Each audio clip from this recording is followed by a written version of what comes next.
Hello నమస్తే. నేను journalist YNR. Telangana రాష్ట్రంలో 80,000 కోట్ల రూపాయలు విద్యుత్ పేరు మీద అప్పుల భారం మోపింది గత ప్రభుత్వం అంటూ కాంగ్రెస్ సర్కార్ ఆరోపణ చేస్తోంది. సో, 10,000 కోట్ల రూపాయల కొనుగోళ్లు ఛత్తీస్‌గఢ్ నుంచి జరిగితే 6,000 కోట్ల రూపాయలకు పైగా దాంట్లో అక్రమాలు జరిగాయని చెప్తోంది. అంతేకాదు భద్రాద్రి, వేదాద్రి పవర్ ప్లాంట్ల నిర్మాణం వెనక కూడా అవినీతి జరిగింది.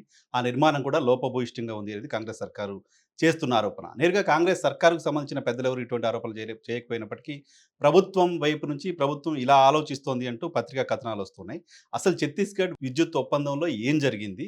సుదీర్ఘకాలం తెలంగాణ రాష్ట్రానికి విద్యుత్ శాఖ మంత్రిగా పనిచేసిన మాజీ మంత్రి, సూర్యాపేట ఎమ్మెల్యే జగదీష్ రెడ్డి గారు ప్రస్తుతం మనతో పాటు జాయిన్ అవుతున్నారు. సార్ నమస్తే. నమస్తే. నమస్కారం. యాహ్! సరే, అసలు ఏంటి తెలంగాణ రాష్ట్రం ఏర్పడిన రోజు విద్యుత్ పరిస్థితి ఏంటి? మీకు తెలుసు, అందరికీ తెలుసు. మీరు జర్నలిస్ట్‌గా ఉన్నారు. అసలు ఒక రకంగా చెప్పాలంటే మలి దశ ఉద్యమం ప్రారంభమైందే ప్రధానమైన అంశం విద్యుత్. ఎందుకంటే కేసీఆర్ గారు చంద్రబాబు నాయుడు గారు పెంచిన విద్యుత్ ఛార్జీలకు వ్యతిరేకంగా ఆ! ఉత్తరం రాయటం, రైతాంగం పైన విద్యుత్ భారం మోపుతారన్నప్పుడు అక్కడి నుంచి తెలంగాణ వాదం లేవటం, కేసీఆర్ గారు పార్టీ పెట్టడం అది మొదలై మిగతా అంశాలన్నిటిని కూడా తీసుకొని తెలంగాణ రాష్ట్ర ఏర్పాటుకు మార్గం వచ్చేసింది. ఆ సమయంలో ఉన్న ముఖ్యమంత్రి, సమైక్య ఆంధ్రప్రదేశ్ చివరి ముఖ్యమంత్రి, ఆయన చాలా స్పష్టంగా చివరి ప్రయత్నంగా మనం దింపుడు గల్లం ఆశ అంటాం. హ్మ్. చనిపోయిన బాడీని తీసుకొని ఊరేగింపు చేసి హ్మ్. కాష్టంలో పెట్టడానికి తీసుకుపోయే ముందు ఒక 2 నిమిషాల ముందర దూరంలో హ్మ్. ఆపేసేసి అందరూ పిలుస్తారు, ఆత్మీయులందరూ. హ్మ్. పిల్లలు తండ్రి అయితే నాన్న, నాన్న అని, నాయనానో ఇంకోటనో పిలుస్తారు. హ్మ్.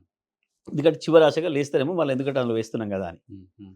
ఆ పద్ధతుల్లో కిరణ్ కుమార్ రెడ్డి గారు కూడా ఒక ప్రయత్నం చేసిండు. ఏంది, ఈ కరెంటు విషయంలో తెలంగాణ ప్రజల్ని భయపెట్టిచ్చి హ్మ్. తెలంగాణ వద్దు అని అనిపియచ్చు అని చెప్పి ఆయనకు చిన్న ఆలోచన. ఏంది, ఆయన అప్పుడు ఉపయోగించిన పదాలు, తెలంగాణ రాష్ట్రం మీరు విడిపోతే మీకు కరెంట్ ఉండదు, చీకట్లో అయిపోతుంది మీ బతుకు. హ్మ్. అప్పటికే తా పట్టణాలలో 5, 6 గంటల విద్యుత్ కోతలున్నాయి. పవర్ కట్స్ ఉండేవి బాగా. హ్మ్. 3 రోజులు, వారానికి 3 రోజులు పారిశ్రామిక హాలిడేస్ ఉన్నాయి. హాలిడే ఇచ్చారు. ఇక అసలు రైతుల పరిస్థితి దారుణం. హ్మ్. ఇస్తామని చెప్పింది 6 గంటలు, 3 గంటలు కూడా ఇవ్వకపోయింది. లో వోల్టేజ్ ఇక మొత్తం. అసలు ఊర్లలోనైతే రోజుల తరబడి, వారాల తరబడి కరెంటే లేని పరిస్థితి. హ్మ్.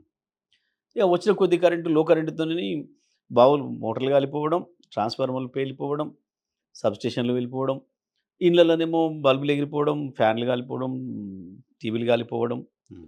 ఇటువంటి పరిస్థితి ఉండే అన్నాడు.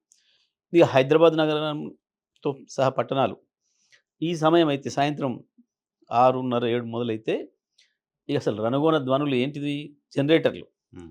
అది వదిలే శబ్ద కాలుష్యం, పొల్యూషన్. అవి వదిలే పొగతోనొచ్చే కాలుష్యం పట్టణ ప్రజల్ని ఉక్కిరిబిక్కిరి చేసేవి. హ్మ్. అసలు ఇప్పుడు మనం చూస్తున్న చాలా క్యాన్సర్స్‌కు ప్రధానమైన కారణం అది. ఓహ్! హ్మ్. ఈ ఈ జనరేటర్లు సృష్టించిన కాలుష్యం ఓకే. ప్రజలకి. మనం చాలా వరకు అనుకుంటాం, పొగాకు ఉత్పత్తులు వాడిన వాళ్ళకి క్యాన్సర్ వస్తదని, సిగరెట్ తాగితే వస్తదని, ఇంకా రకరకాలుగా. హ్మ్. కానీ ఏది లేని వాళ్ళు, ఏ అలవాటు లేని వాళ్ళు, పూర్తి శాకాహారులు, పూర్తిగా అన్నిటికి దూరంగా అవును. ఉండేవాళ్ళు, అటువంటోళ్ళు చాలా మంది చూస్తుంటారు. ఉండేవాళ్ళు హ్మ్.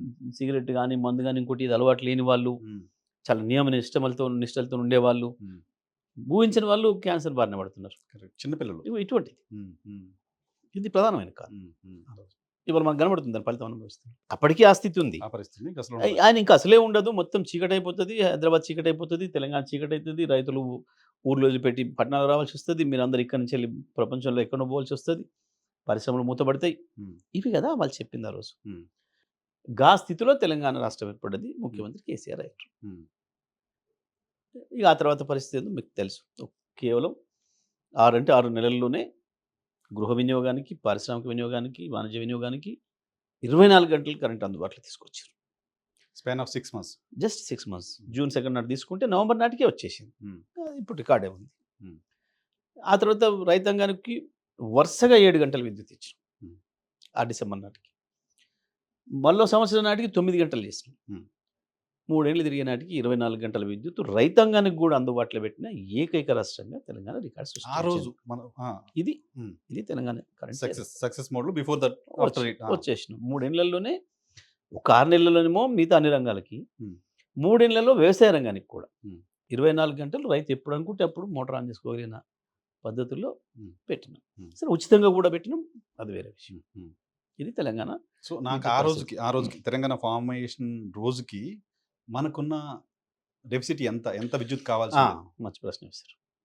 ఆ రోజుకి దాదాపు 2700 మెగావాట్ల డెఫిసిట్‌తో ఉంది. అంటే ఉన్న డిమాండ్ కంటే హ్మ్. 2700 మెగావాట్లు తక్కువ ఇస్తున్నాం మనం. తక్కువ ఈ పవర్ కట్స్ ద్వారా ప్రజలకు కావాల్సిన విద్యుత్తును అందించలేకపోతున్నాం. ఆ రోజుకు మన విద్యుత్ ఉత్పత్తి సామర్థ్యం 7000 మెగావాట్లు. 7700 మెగావాట్లు. హ్మ్. ఆ రోజుకి. మన డిమాండ్ వచ్చేసేసి మోర్ దాన్ 6,500 అయితే మనం ఇచ్చింది 3,500. హ్మ్. ఇంకా 3,000 తక్కువ ఇచ్చినాం. ఆ పరిస్థితులలో తెలంగాణ రాష్ట్రం ఉంది. సో అప్పుడు అంత తక్కువ ఉన్నప్పుడు 2700 యూనిట్స్ షార్టేజ్ షార్టేజ్ ఉంది. మెగావాట్స్. సో దాన్ని తగ్గించుకోవడం కోసం మీరు ఛత్తీస్‌గఢ్‌కి వెళ్ళాలని ఆలోచన ఎందుకు చేశారు? అప్పుడు బయట చాలా చోట్ల మార్కెట్‌లో అందుబాటులో ఉంది కదా! అయితే మీకు ఈ విషయం చెప్పాలి.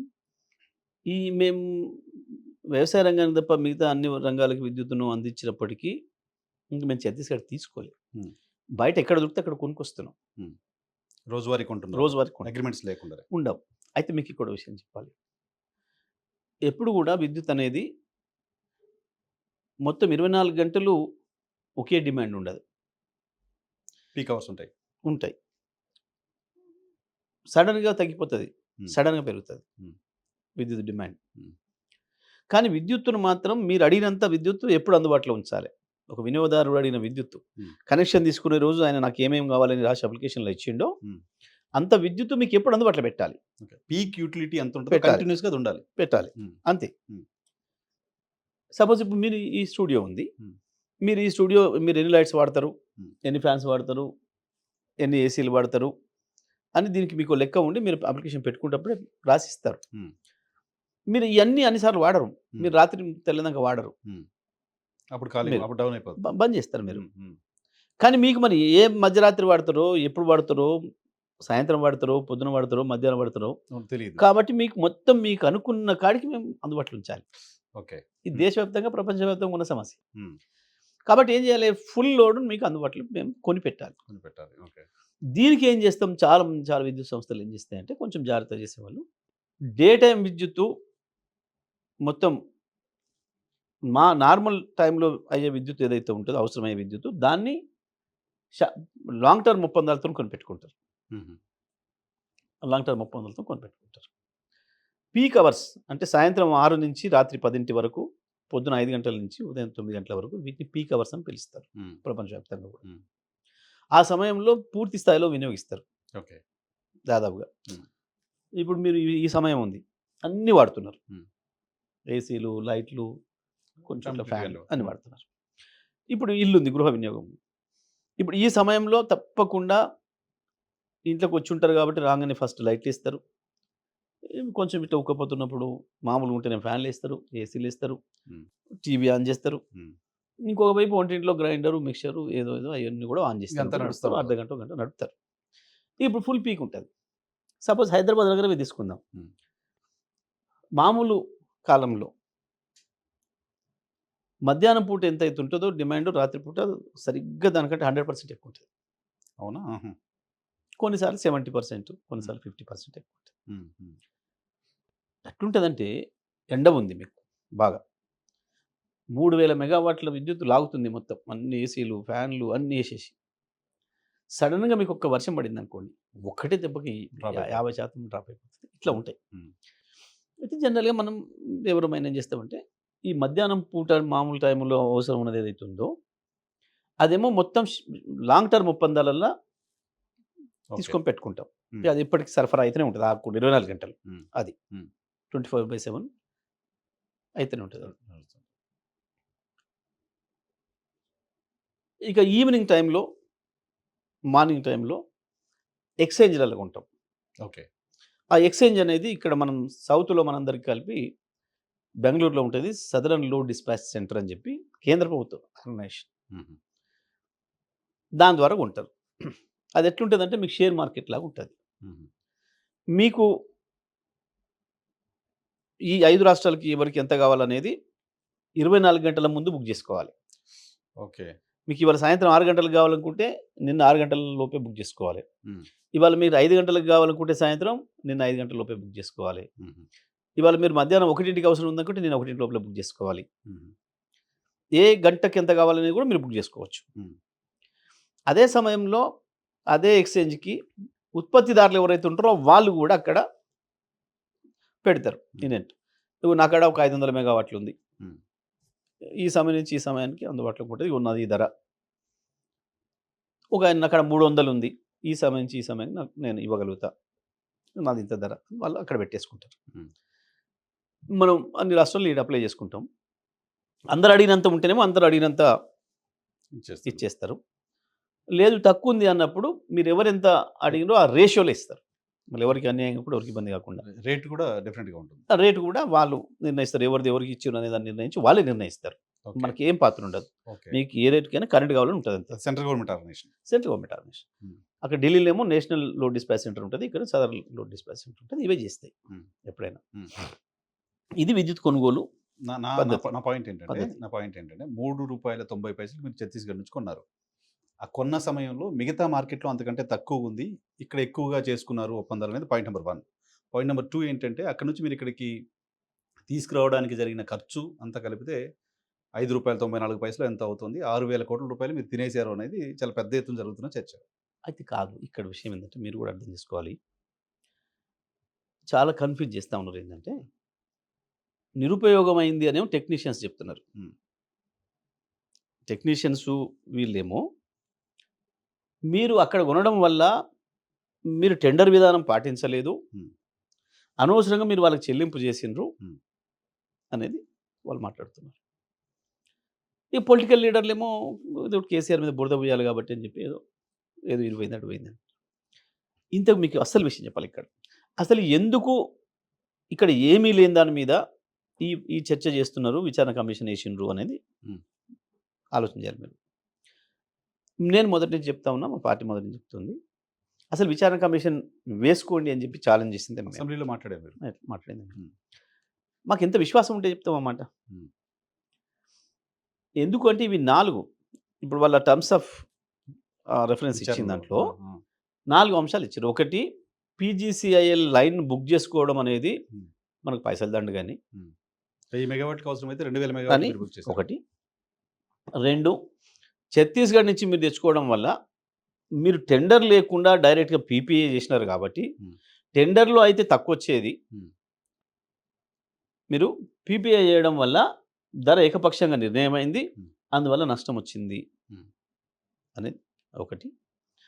అయితే ఈ ప్రభుత్వ విషయ కమిషన్‌కి వాళ్ళిచ్చిన టర్మ్స్ ఏందంటే, ఈ పీజీసీఎల్ లైన్‌లో కొనేటప్పుడు ఏమన్నా విధానపరమైన లోపాలున్నాయా? హ్మ్. దీనివల్ల ప్రభుత్వ ఖజానాకేమైనా నష్టం జరిగిందా? మన సంస్థలకేమైనా నష్టం జరిగిందా? హ్మ్. అట్లా కొనేటప్పుడు గూడా ఏమైనా విధానపరమైన లోపాలున్నాయా? ఇందులో ఏమన్నా మతలబుందా? హ్మ్. మూడవది ఇక్కడిక్కడ మన మనుగూరులో మీరు సబ్ క్రిటికల్ టెక్నాలజీ ద్వారా పెట్టిండ్రు. సూపర్ క్రిటికల్ టెక్నాలజీ వచ్చిన తర్వాత, హ్మ్. దానివల్ల గూడా మన మీద ఎంత అదనపు భారం పడింది? హ్మ్. నాలుగవది యాదాద్రి పవర్ ప్లాంట్‌ను తీసుకుపోయి అక్కడ దామర్చర్లో నిర్మాణం చేయడం ద్వారా బొగ్గు ట్రాన్స్‌పోర్ట్‌కు ఖర్చు అదనంగా అయితుంది. రూ. 16,00,00,000 ఎంతో అడిషనల్. కాబట్టి దీని ద్వారా గూడా అదనంగా ఖర్చయిందని చెప్పేసని హ్మ్. వచ్చింది. హ్మ్. ఇది నిజమా కాదా? ఈ 4 తేల్చండి అని చెప్పి ప్రభుత్వం ఆ కమిషన్ నియమించి ఇవిచ్చింది. హ్మ్. దీంట్లో మనం వన్ బై వన్ పోదాం. పీజీసీఐఎల్ లైన్‌కి ఛత్తీస్‌గఢ్ ఒప్పందానికి లింక్ ఉంది. అవినాభావ సంబంధం ఉంది. ఎట్లా? ఏంటిదంటే అసలు ఈ ఈ సౌత్ రాష్ట్రాలు ఎందుకు కరెంట్‌తోనంత ఇబ్బంది పడ్డాయి? హ్మ్. ఆంధ్రప్రదేశ్ కావచ్చు, తెలంగాణ కావచ్చు, అవతల రాష్ట్రాలు మిగతా 3 కూడా. హ్మ్. ఎందుకు వీళ్ళు కొనగలిగిన స్థితి ఉండి కూడా ఇక్కడ 2 ఉంటాయి. హ్మ్. కొన్ని రాష్ట్రాలేమో బీదరికంతోని డబ్బులు లేక హ్మ్. కొనలేవు కరెంట్ ఉన్నా. ఉన్నా కొనలేవు. ఫైనాన్షియల్. ఆ! ఉన్నా కొనలేవు. ప్రజలకు ఇవ్వలేవు. హ్మ్. ఎందుకంటే చాలా రకాల సబ్సిడీలు ఇవ్వాల్సి వస్తాయి కాబట్టి. హ్మ్. కొన్ని కొన్ని చోట్లనేమో కొందామన్నా అందుబాటులో ఉండదు. ఉండదు. ఈ కొందామన్నా అందుబాటులో లేని స్థితి దక్షిణ భారతదేశానిది. ఓకే. ఈ మన 5 రాష్ట్రాలది. ఓకే. ఎందుకు అనంటే, ఆ రోజు వరకు ఉత్తర భారతదేశానికి, దక్షిణ భారతదేశానికి అనుసంధానం లేదు విద్యుత్ సరఫరాకి. గ్రిడ్ కనెక్షన్ లేదు. లేదు. హ్మ్. ఈ 5 రాష్ట్రాలు వేరున్నాయి. హ్మ్. ఉత్తరం భారతం అంతా వేరు. హ్మ్. అక్కడుంది కరెంటు. హ్మ్. హిమాచల్‌లో అక్కడ ఉంది. ఛత్తీస్‌గఢ్‌లో ఉంది. ఇతర రాష్ట్రాల్లో ఉంది. హ్మ్. మిగులుంది. మిగులుంది. ఇప్పటికి కూడా ఈ దేశంలో మిగులు విద్యుత్ ఉంది. హ్మ్. జల విద్యుత్ మీకు అది వేరే చెప్పాలి మీకిగ. హ్మ్. హ్మ్. అయినా ఇక్కడ తెచ్చుకోవడానికి లేదు. మన హ్మ్. బార్డర్‌లో ఉంటది. హ్మ్. తెచ్చుకోవడానికి లేదు. హ్మ్. అప్పుడు కేంద్ర ప్రభుత్వం సంస్థ PGCIL, um, Power Grid Corporation Limited India, వాళ్ళు వాళ్ళు బాధ్యత తీసుకోవాలి కాబట్టి మొత్తం ఉత్తర భారతదేశానికి లింక్ కలుపుతూ ఉమ్, ఫస్ట్ ప్రారంభించిన లైన్ వార్దా డిచ్పల్లి. అవును. వార్దా డిచ్పల్లి. ఉమ్, ఈ డిచ్పల్లికి వస్తే అక్కడ మనది 400 కేవీ లైన్ ఉంది, దాన్ని కలపవచ్చు. ఉమ్, ఆ లైన్ నిర్మాణం ప్రారంభమైంది. ఉమ్, ఆ లైన్లో ఆ లైన్లో ఎవరు ముందుగా కొంటే వాళ్ళకి అవకాశం దొరుకుతుంది ట్రాన్స్మిషన్ చేసుకోవడానికి. ఓకే ఓకే ఓకే ఆహా. దానికి అప్పుడు తమిళనాడు సిద్ధపడుతుంది, ఆంధ్రప్రదేశ్ సిద్ధపడుతుంది, కేరళ సిద్ధపడుతుంది అని లైన్ కొనుక్కోవడానికి. అయితే ఈ కొనుక్కోవడానికి వాళ్ళది ఏం కండిషన్ ఉంటుందంటే, ఉమ్, మీకు అవతల వైపు నుంచి వెళ్ళి ఎవరో ఒకరు మీకు కరెంట్ ఇస్తాం, అమ్ముతాము అని చెప్పి మీకు అగ్రిమెంట్ ఇవ్వాలి, అగ్రిమెంట్ ఉండాలి. ఓకే.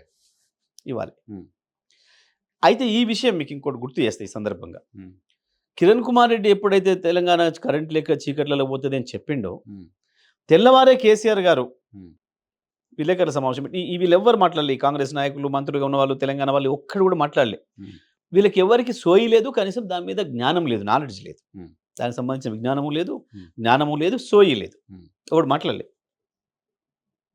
చీకట్లు ఎందుకైతే మేము ఉన్నాం ఇక్కడ తెలంగాణలో, మేము వెళ్తాం, మేము తెస్తాం, ఈడ ఉంది ఆడుందని చెప్పలేకపోయారు. ఉమ్, కేసీఆర్ గారు తెల్లవారి మళ్ళీ దానికి సరైన ఆన్సర్ ఇస్తూ తెలంగాణ ప్రజలకు ధైర్యం ఇస్తూ, ఏం భయపడే పని లేదు, ఉమ్, తెలంగాణ రాష్ట్రం వచ్చిన తర్వాత మనకే బోలెడు ఉన్నాయి, బొగ్గు నీళ్ళు ఉత్పత్తి చేసుకోవచ్చు, ఉమ్. ఇమ్మీడియట్గా తీసుకోవాలనుకుంటే పక్కనే ఛత్తీస్గఢ్లో బోలెడంత కరెంట్ ఉంది, ఛత్తీస్గఢ్ అనే పేరు కేసీఆర్ ఫస్ట్ టైం తీసుకున్నారు. అవును. మీరు ఒక్కసారి వీలైతే ఉమ్, నేను ఇది మాట్లాడింది చెప్పేటప్పుడు ఉమ్, ఆ వీడియో కూడా తీసి నేను తీస్తాను. చేయండి. చెప్పండి. ఆ రోజు చెప్పారు కేసీఆర్ గారు, ఉమ్, ఏదో ముఖ్యమంత్రి అయిన తర్వాత అని చెల్లిపోయి తెచ్చుకుంది కాదు. అవును. ఆ ఉంది. రోజుకు మాకు అక్కడ ఏ ప్రభుత్వం ఉంటుంది మనకి ఎందుకు తెలుస్తుంది, అక్కడ కాంగ్రెస్ గవర్నమెంట్ ఉంటుందా, బీజేపీ గవర్నమెంట్ ఉంటుందా, ఇంకోటి ఉంటుందా, ఉమ్, అక్కడ ఉంది, తెచ్చుకోవచ్చు, మనం భయపడొద్దు తెలంగాణ ప్రజలు అని చెప్పారు. అవును. It is very clear. Um, ఈ లైన్ అయితే ఏదైతే ఇక ప్రారంభమైందో వెంటనే మనం అర్జెంటుగా కొనాలి, లేకపోతే దెబ్బతింటాం. ఎందుకంటే అప్పటికే చంద్రబాబు నాయుడు కుట్రలు తీవ్రంగా మొదలైనాయి మన మీద, ఉమ్, విద్యుత్ విషయంలోనే ప్రత్యేకంగా. ఉమ్, ఆయనకు కూడా కిరణ్ లాగానే విద్యుత్ విషయంలో తెలంగాణను ఉక్కిరి బిక్కిరి చేసి తెలంగాణను చీకట్లోకి నెట్టి, ఉమ్, మనకు మన తెలంగాణే వద్దు, మళ్ళీ ఆంధ్రప్రదేశ్లో కలుద్దాము అని అనిపిద్దామన్న ఒక కుట్రలో ఉన్నాడు ఇంకా చంద్రబాబు నాయుడు, ఇంకా కళల్లో ఉన్నాడు. ఉమ్, అందుకే ఖమ్మం జిల్లాలో 7 మండలాలు తీసుకున్నాడు. తీసుకున్నారు. 7 మండలాల మట్టి దుమ్ము ఏది లేదు. ఉమ్, ఆ 7 సీలేరు- మండలాల పరిధిలో సీలేరు. సీలేరు పవర్ ప్రాజెక్ట్ ఉంది. ఉమ్, సంవత్సరానికి 300 పైగా రోజులు, ఉమ్. దాదాపు 365 రోజులు వాటర్ అవైలబిలిటీ ఉంటుంది. విద్యుత్ ఉత్పత్తి అవుతుంది అతి తక్కువ ఖర్చుతోనే. అసలు వాస్తవం చెప్పాలంటే ఖర్చే లేకుండా, ఓకే. ఉద్యోగస్తుల ఖర్చు తప్ప ఇంకేం లేదు. ఉమ్, ఉమ్, దాని మీద కుట్ర చేసి ఆనాడు మోడీతో మాట్లాడి ఆ 7 మండలాలు తీసుకున్నాడు. ఒకటే తీసుకుంటే అనుమానం వస్తుందని 7 తీసుకున్నాడు. ఉమ్, ఉమ్. ఆ కుట్రను మొన్న ఆయనే చెప్పిండు. చాలాసార్లు చెప్తున్నారు ఇప్పుడు సక్సెస్గా చెప్తున్నారు దాన్ని. మొన్న మొదటి సమావేశంలో, ఆయన ఎల్పీ సమావేశంలో, ఎన్డీఏ సమావేశంలో చెప్తారు. గతంలో నేను ఆ 7 మండలాలు ఇస్తేనే నేను ప్రమాణ స్వీకారం చేస్తా, లేకపోతే చేయను అని మోడీకి చెప్పిన అనమాట. ఆ కుట్రను ఆయన మొన్న బయటపెట్టిండు. ఉమ్, ఇక మనకి ఇవ్వాల్సిన కరెంటు, మనకి ఏదైతే చట్ట ప్రకారం, రిఆర్గనైజేషన్ యాక్ట్ ప్రకారం 53.96% మనకి ఇవ్వాలన్న విద్యుత్ అక్కడి నుంచి, ఆంధ్రప్రదేశ్ రాష్ట్రం నుంచి, ఉమ్. అది మొత్తం ఎగ్గొట్టిండు. ఇవ్వాలి అసలు. ఒక్క యూనిట్ కూడా. ఓ ఉహు. ఇంకొకటి, అక్కడి నుంచి వేరే ప్రైవేట్ వాళ్ళ దగ్గర, హిందూజా వాళ్ళ దగ్గర, ఇతర వాళ్ళ దగ్గర విద్యుత్ ఉండే. సరే అదన్నా కొందాము అని చెప్పి కేసీఆర్ గారు వాళ్ళని సంప్రదిస్తే వాళ్ళని పిలిచి భయపెట్టాడు, తెలంగాణకు కరెంట్ ఇవ్వద్దు, మీరు అమ్మొద్దు ఓ అని చెప్పి. ఉహు. ఉహు. ఇవన్నీ జరుగుతూనే వాళ్ళ పార్టీ అసెంబ్లీలో మన శాసనసభ ప్రారంభమైన 3వ రోజే ఉమ్. విద్యుత్ ఇయ్యలేని తెలంగాణ ప్రభుత్వం నశించాలని ప్లకార్డులు పట్టుకొని వచ్చారు. అవును. ఏ, ఎంత కుట్ర! ఉమ్. ఇవన్నీ చేస్తూనే విద్యుత్ ఇయ్యలేని ప్రభుత్వం నశించాలనుకుంటూ మా మా దిమ్మలు కూడా కొట్టడం మొదలుపెట్టారు కరీంనగర్ జిల్లా లాంటి చోట. రుణమాఫీ, విద్యుత్ రెండు కలిపి చాలా చోట్ల. ఎంత దుర్మార్గంగా! ఇవన్నీ చంద్రబాబు నాయుడు కుట్రలో భాగంగా జరిగింది. ఉమ్. ఆ సమయంలో కేసీఆర్ గారు వారికి ఒక నాలెడ్జ్ ఉంది, ముందే అవగాహన ఉంది, విజన్ ఉంది కాబట్టి ఎప్పుడైతే లైన్ వస్తుందో మనం అడ్వాన్స్ కావాలి అని చెప్పి ఉమ్. చక్కగా ఛత్తీస్గఢ్ ముఖ్యమంత్రి గారితో మాట్లాడి, ఉమ్. సార్ మా పరిస్థితి ఇది, ఇబ్బంది ఉంది, మీరు మాకు విద్యుత్ కావాలి ఇట్లా అంటే, "మరి రండి మీరు మాట్లాడదామని చెప్పారు వారు ఇంకో మాట కూడా చెప్పారు, మా పార్టీ నాయకుడు దత్తాత్రేయ గారిని కూడా ఆహ్వానిస్తాం మీరు వచ్చినప్పుడు అని. పిలుచుకోండి సార్, మాకేం లేదు అని చెప్పి పోయి బహిరంగంగా ఎంఓ చేసి వచ్చినాం. ఉమ్. ఇక్కడే ఉంది విషయం. ఉమ్. ఉమ్. వీళ్ళు మాట్లాడే దొంగలు, తెలంగాణ ద్రోహులు ఈ మాటలు మాట్లాడేటోళ్ళు. ఇవాళ కరెంట్ తెలంగాణకు ఛత్తీస్గఢ్ విద్యుత్ తెచ్చిన దాని మీద, పీజీసీఎల్ లైన్ మాట్లాడిన దాని మీద మాట్లాడడం అంటే, వ్యతిరేకంగా మాట్లాడడం అంటే Hmm. పచ్చి తెలంగాణ ద్రోహుల మాట తప్ప Hmm. అది చంద్రబాబు నాయుడు గారి ఇన్స్ట్రక్షన్స్కో, లేదా ప్రైవేట్ ఉత్పత్తిదారుల మద్దతుకు మాట్లాడేది తప్ప ఇంకొకటి కాదు. తెలంగాణ ప్రజల పట్ల సోయినుడు ఎవడు కూడా మాట్లాడకూడదు హ్మ్. ఈ మాటలు. హ్మ్. వారు ఒప్పుకున్నారు. ఆ ఎంఓయూని తీసుకపోయి పీజీసీఎల్ దగ్గర సమర్పించి దీంట్లో లైన్ బుక్ చేసుకున్నాం. హ్మ్. ఇప్పుడు వీళ్ళు అభ్యంతరం చెప్తున్నోళ్ళు ఇంకోటేం మాట్లాడుతున్నారాడ, ఆ టైంకు మీకు ఏదైతే మార్వా నుంచి విద్యుత్ ఇస్తానని చెప్పి ఛత్తీస్‌గఢ్ ఒప్పుకున్నదో, అప్పటికి ఆ ప్లాంటే పూర్తి కాలేదు హ్మ్. మాట్లాడుతున్నారు. పూర్తి కాలేదు కాబట్టే మిగిలింది ఇంక అప్పటికి. హ్మ్. ఎవడు బుక్ చేసుకోకుండా. ఓకే. ఇది లైన్ కూడా పూర్తి కాలే. జస్ట్ ముందు మనం చేసుకోవాలి కాబట్టి చేసుకోవాలి కదా! కాబట్టి ఆ! హ్మ్. చేసుకోవాలి కదా! నీకు దూపైనప్పుడు మంచినీళ్ళు బాయి తాగుతావా? హ్మ్. హ్మ్. పైగా మిగతా వాళ్ళొస్తారేమో కాంపిటీషన్ కూడా ఉంది. ఉన్నది కదా! హ్మ్. ఇంకొకటి కూడా వాళ్ళ మాట ఏం చెప్పారంటే, మీ పీజీసీఎల్ లైన్ పూర్తయ్యే వరకే మాది కూడా పూర్తి అయితది. మార్వాది కూడా హ్మ్. తీసుకోవచ్చు అని చెప్పి. ఇప్పుడు ఇది ఏ అక్షరం ఇందులో మేము చెప్పింది అబద్ధమైనా హ్మ్. రమణ్ సింగ్ గారిని అడగొచ్చు. హ్మ్. బీజేపీ ప్రభుత్వమే. మినిట్స్ ఉంటాయి కదా! ఆన్ ఉంటాయి రికార్డే కదా! కదా అంతా. ఆ! ఉంటది కదా! హ్మ్. అక్కడికి కూడా దాన్ని ఎంత వీలైతే అంత తొందరగా పూర్తి చేయించాలని చెప్పి, హ్మ్. అది మనది కాకపోయినా, హ్మ్. మన పార్టీలో ఉన్న ల్యాండ్ ఎక్విజిషను మిగతా అన్ని విషయాలలో మనం పూర్తి సహకరిస్తూ, హ్మ్. మహారాష్ట్రలో కూడా అప్పటికి విద్యాసాగర్ రావు గారు గవర్నర్‌గా ఉన్నారు. అవును. వారిని కూడా వాడుకొని, వారిని రిక్వెస్ట్ చేసుకొని, హ్మ్. ఇట్లా పలానా జిల్లాలలో పలానా ప్రాంతం నుంచి లైన్ వస్తుంది. కొద్దిగా స్పీడ్ కావాలి మన తెలంగాణకు హ్మ్. అని చెప్పి కేసీఆర్ గారు వారు రిక్వెస్ట్ చేస్తే, వారు ఆ జిల్లాలో ఉన్న అధికారులకు వాళ్ళకి చెప్పి, హ్మ్. ఆ లైన్ కూడా ఫాస్ట్‌గా పూర్తి చేయించే ప్రయత్నం చేశారు. హ్మ్. హ్మ్. ఆ లైన్ పూర్తయింది. విద్యుత్ కూడా ఆ తర్వాత చట్ట ప్రకారం సీఎండీలు ఏదైతే అది మార్చుకోవాలనో అది కూడా మార్చుకున్నారు ఇచ్చిండ్రు. ఇది విషయం. దీని వ్యవహారం ఇది. ఇక వీళ్ళు మాట్లాడుతున్నది పీపీఏ. పీపీఏ. వాస్తవానికి విద్యుత్ ఒప్పందాలు ఏ ఒప్పందాలైనా ఒక ప్రభుత్వానికి ఇంకో ప్రభుత్వ సంస్థకి జరిగేటప్పుడు హ్మ్. దానికి టెండర్‌లు పిలిచే అక్కరలేదు. ఎక్కడనైనా ఇప్పుడు ఎన్‌టీపీసీ ఉంది. హ్మ్. కేంద్ర ప్రభుత్వ రంగ సంస్థ. హ్మ్. National power thermal corporation. హ్మ్. దాని నుంచి వచ్చే ప్రతీది కూడా పీపీఏనే. ఓకే. డైరెక్ట్ అగ్రీమెంటే. అంటే మనం అయితే ఇక్కడ ప్రైవేట్ వాళ్ళ దగ్గర తీసుకున్నప్పుడు మాత్రం టెండర్స్ పిలుస్తాం. పిలుస్తాం. ఓకే. అయితే ఇక్కడ ఇంకొకటి కూడా చెప్పాలి మీకు. ప్రైవేట్ వాడి నుంచి పిలిచినా, ప్రభుత్వ రంగ సంస్థ నుంచి తీసుకున్న ధర నిర్ణయించేది ఈఆర్‌సీ మాత్రమే మొత్తం భారతదేశంలో. ఓకే. అవును. కాన్స్టిట్యూషనల్ మన లీగల్ బాడీ కదా అది. పక్కపక్క రాష్ట్రాలు తీసుకున్నా అక్కడ ఈఆర్‌సీ, ఇక్కడ ఈఆర్‌సీ 2 కలిసి ఒప్పుకోవాలి. హ్మ్. వీళ్ళ మధ్యన ఏదైనా గ్యాప్ ఉంటే అప్పీలేట్ ట్రిబ్యునల్ ఉంది. హ్మ్. అది అది ఇస్తది తీర్పు హ్మ్. ఫైనల్‌గా. హ్మ్. ఇప్పుడు జరిగింది ఇక్కడ అదే. హ్మ్. అయితే ఏంది మనకు అప్పటికి దాని ధర హ్మ్. మన ఈఆర్‌సీ రూ. 3.90కి అంచనా వేసింది. హ్మ్. ఈ ధర అంచనా వీళ్ళు ఎట్లా ఏస్తారు ఈఆర్‌సీ అనంటే, హ్మ్. ఏ పవర్ ప్లాంట్ నుంచి అయితే మనకు విద్యుత్ వస్తదో, దానికి అయిన ఖర్చెంత మొత్తం, హ్మ్. దాని నిర్మాణానికి అయిన ఖర్చెంత, హ్మ్. ఆ తర్వాత రోజువారీ దాని బొగ్గుకు కావచ్చు, కాలుతున్న బొగ్గుకు కావచ్చు, జీతాలకు కావచ్చు, వాటన్నిటికి అయ్యే ఖర్చెంత. హ్మ్. ఈ రెండిటిని లెక్కేసి, హ్మ్. వచ్చే ఉత్పత్తి ఎంత అనే దాంతోని భాగించి ధర నిర్ణయిస్తారు. ఓకే. ఇది ఇది దేశవ్యాప్తంగా ఉన్న విషయమే ఎక్కడైనా సరే. హ్మ్. గిదే ఇంత మించి వేరే ఎవ్వరికీ ఏం లేవు. హ్మ్. హ్మ్. దాని ప్రకారం వాళ్ళు సమర్పించిన ఖర్చు ఏదైతే ఉందో దాన్ని బట్టి వీళ్ళు ఒక రూ. 3.90 పడే అవకాశం ఉంది అని వీళ్ళు నిర్ణయించారు. మన ఈఆర్‌సీ. మన ఈఆర్‌సీ. హ్మ్. వాళ్ళు ఈఆర్‌సీ రూ. 4.10 ఎంతో ఏదో అయితదని వాళ్ళు అన్నారు. హ్మ్. కానీ మన ఈఆర్‌సీ ప్రకారమే చెల్లించినాం. బట్ డిసైడ్ చేయాల్సింది వాళ్ళ ఈఆర్‌సీ కదా! వాళ్ళ ఇద్దరి మధ్యన అవగాహన రావాలి. ఇద్దరిది రానప్పుడు అప్లేట్ అవుతారు. అప్లేట్‌కి పోతారు. ఇప్పుడు వాళ్ళు అప్లేట్ ట్రిబ్యునల్ ఏసిర్రు నడుస్తుంది అది. హ్మ్. హ్మ్. ఓకే. జరిగింది గింతే కింద. హ్మ్. దీని తర్వాత మనం ఇంకొక వెయ్యి కూడా బుక్ చేసుకున్నాం. హ్మ్. వీళ్ళే ఒకవేళ మాకు అవకాశం ఉంటే ఇంకెక్కువ కూడా ఇస్తామని చెప్పారు. దాని ప్రకారం అది కూడా చేసినాం. ఎందుకు చేసినామంటే మనం అప్పటికి మనం కొంటున్న విద్యుత్తు ఎన్‌టీపీసీ బాగా పోవాలి ప్రజలు. ఎన్‌టీపీసీ ద్వారా మనం హర్యానా జెజ్జర్ అనే ప్లాంటు హర్యానాలో ఉంది. అక్కడి నుంచెళ్ళి కొంటున్నాం రూ. 17 యూనిట్ చొప్పున. ఓహ్!